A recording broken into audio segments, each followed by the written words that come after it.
Hello everyone and welcome. My name is Ira and I'm very glad and happy to be able to be here today and to share my new lesson with you in which you are going to learn the present tense in Ukrainian. So stay with me and by the end of the lesson you will get a lot of useful material on this topic. You will learn how to use this tense, when do we use it and how do we form it. So let's get started. Теперішній час. The present tense is the topic of the lesson. Теперішній час.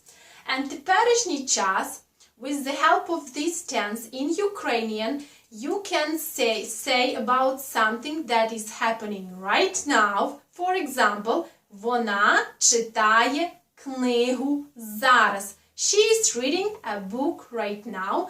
So, the same as in English, you have the present continuous tense. And also with the same tense, you can say about something that is happening regularly or always. So, in English you have the present tense, the present simple. So, теперішній час in Ukrainian expresses actions which are happening right now or actions which are happening regularly. And also you need to know that all of the Ukrainian verbs for the present tense are divided into two conjugations or into two groups. And it's very important to know to which group a verb belongs, as every group has certain endings. And in today's lesson we are going to learn about the verbs of the first group, as we cannot learn two groups at one lesson as it will take a lot of time. And I also want you to know that this lesson and this material is really hard, and it's even hard for me to explain it for you, but I will really try my best and I will try to make it easier, and I hope you will learn this topic with me. So again, let's get started. Now let's learn and let's look at the verbs which belong to this group. The first rule is, if a verb has one syllable stem. For example, лити. Лити means to pour. Лити. So you need to remove the ending ти, which is the ending for the infinitive form. You need to remove the ending ти, and then you get your stem. So if your stem has one syllable only, as here, if we remove ти, we get only li, means this verb belongs to the first conjugation of verbs. Лити, to pour. The same with мити, to wash. We remove ти and we have only one syllable here, мити. And the same with пити. Пити, to drink. We have only one syllable пи. And the second rule is, if you have a verb with suffixes uva or nu or I or a, means such verb belongs to the first group. For example, грати, to play. Here we have a suffix a, грати. And one more example, крикнути, to shout out. Крикнути, крикнути. Here we have the suffix nu, крикнути. The next rule is, if a verb has a stem which ends on a consonant, means such a verb belongs to the first group. Нести. We remove ти, and then we have нес, си. Si is a consonant, that's why нести, to carry, belongs to the first group. The next example, берегти, берегти, to protect, to save. You remove ти and then you have the consonant г. So it means that берегти, to save, to protect, belongs to the first group of verbs. Also, the next rule is, if a verb has a suffix oро or olo, it means that such a verb belongs to the first group. Бороти, to fight against, бороти, or Полоти. Here we have оло and here we have оро. Полоти. Полоти means to weed. Полоти. And the next rule. These verbs belong to the first group. Хотіти, to want. Хотіти. The next one is сопіти. Сопіти, to snuffle. Сопіти. Іржати, to neigh, and you know the horses do that sound. Іржати. Ревіти, to cry. Ревіти. So these verbs, хотіти, сопіти, іржати, ревіти, belong to the first group of verbs. Now I want you to learn the endings for the verbs of the first group. And here I wrote them for you. For я means I, я, we have the endings you or u. So you need to use you or u. Not together, only one of them. You or u. For ти, you use єш or еш. For він, вона, he, she, we have є or е. For we, ми, we have ємо or емо. For ви, you, in plural, we have єте or ете. For вони, they, we have ють or уть. As you see, we have two sets of endings, and unfortunately, we don't have a certain rule when do we use this set of endings and when do we use this set of endings.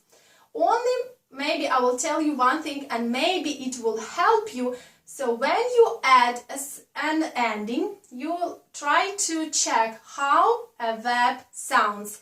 If it sounds nicely and if it sounds not weird, then add these endings. If you feel that the verb sounds not nice, then don't add that ending.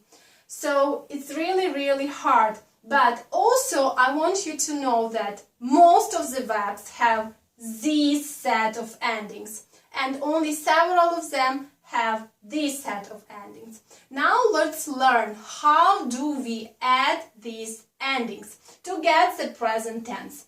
So for the some verbs we need to remove the and then we add the ending. Here we have the and we remove it and we need to add one of these endings for the person we are talking about.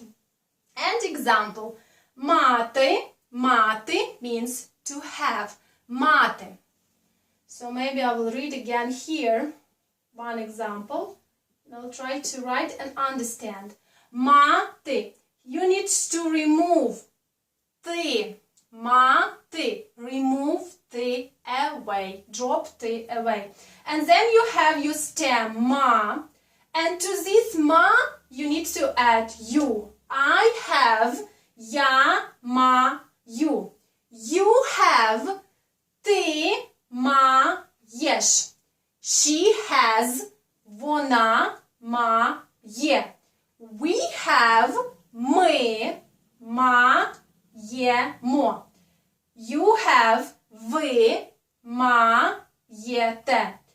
Вони, they have вони, мають. And one more example. Читати. Читати, to read. Читати. So, we need to remove ти and add one of these endings. I read. Я читаю. Ending you. You read. Ти читаєш. She's reading or she reads. Вона читає. They are reading. Вони читають. Okay, some of the verbs have вати at the end. And you need to remove this вати. And only after you removed вати, you add your ending. One of these endings, I mean. For example, планувати, to plan. Планувати. So, вримувати, and you have планую. Планую means I plan. Я планую. They are planning. Вони планують. They are planning. And one more example. Купувати. Купувати, to buy. Купувати. To buy. Купувати. Римувати. Вати, away. And then you have купу. Купу and add the ending. For example, we buy.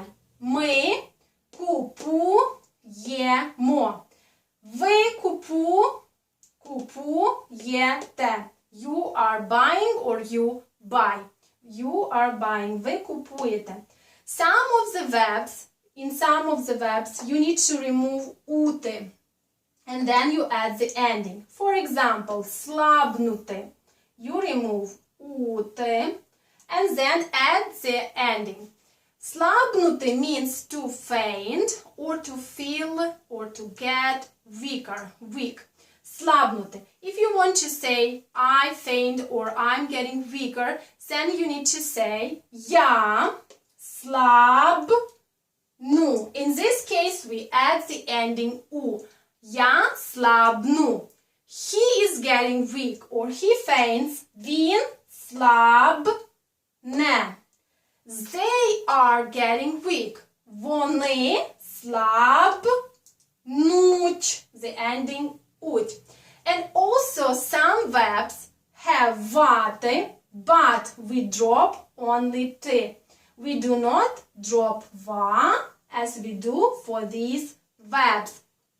And example, співати. Співати means to sing. Співати. So, drop t and then you have співа and add one of these endings. I'm singing. Я співаю. She's singing. Вона співає. And the ending є. Вона співає. And also, I want to tell you one example from my personal experience as I talk with many foreigners or I talked in my past, and I want you to know that some of them don't use endings at all.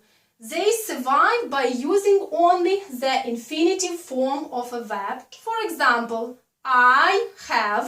If you want to say I have, to say it correctly in Ukrainian, you need to say я маю. I have. But they say я мати. And you know what? People understand them. And even more, with the help of this infinitive form, they express actions which are happening now, which are happening regularly, and also past tense and even the future tense if they add yesterday, for example, or if they add a word tomorrow. And they even are able to express these actions in future and in the past with only with mate. But you know what? People understand them, and it's really good they try their best at least to talk Ukrainian and to use Ukrainian. But you know what? If they meet a real Ukrainian will never say я мати. He or she will say я маю. And at that point they are lost. They don't understand the person. They know the verb, but they cannot understand the person as a person uses the endings. A verb with an ending. That's why I really want you to learn this material and I want you to practice it as it will help you really to understand Ukrainian and it will help you to speak Ukrainian.